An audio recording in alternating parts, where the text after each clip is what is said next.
Hello everyone! I'm Zachary Jules Sidimla, grade 5 Aguinaldo. Ang ating menu ngayon ay ang creamy cauliflower. Ito po ang mga ingredients. Cauliflower, carrots, onion, garlic, mushroom, Alaska all-purpose cream, ground pork. Ito na po yun. Kumuha po ako ng konti at lininis ko po. At buttercup. Mag-isa na po tayo sa maliit na pan. At ilagay na po natin ang butter, garlic at onion. Low heat lang po. Ilagay na natin ang garlic. Sunod ang onion.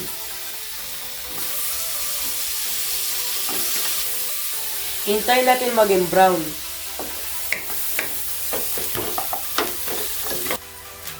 Ilagay na po natin ang pork.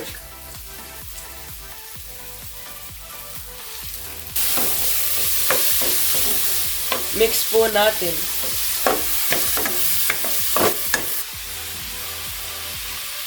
Lagyan na po natin ng Ajinomoto at asin. Konting asin. Lagyan natin ang grind black pepper.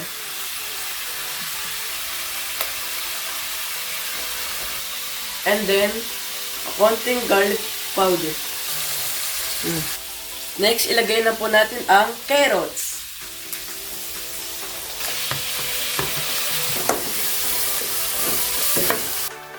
Lagyan po natin ng konting water.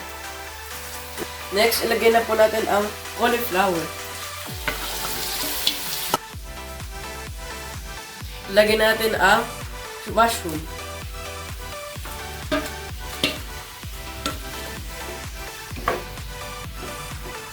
Mix na natin. Medium heat. Lagyan natin ang Alaska all-purpose cream.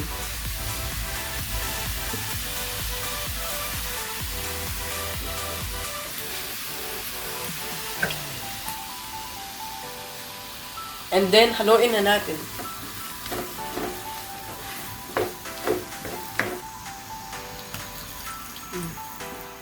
And add more ground black pepper. And mix it well.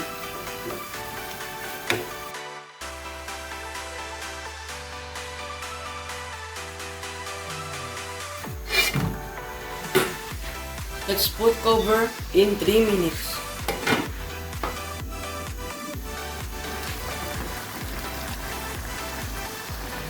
Let's taste. It's creamy.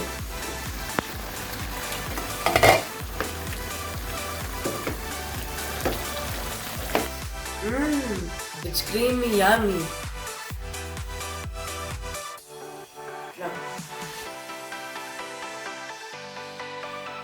Ito na po kung paano mag-set up ng table. Plato, tissue, fork and spoon sa right side.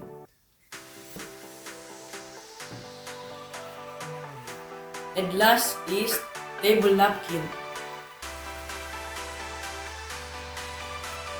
Thank you for watching.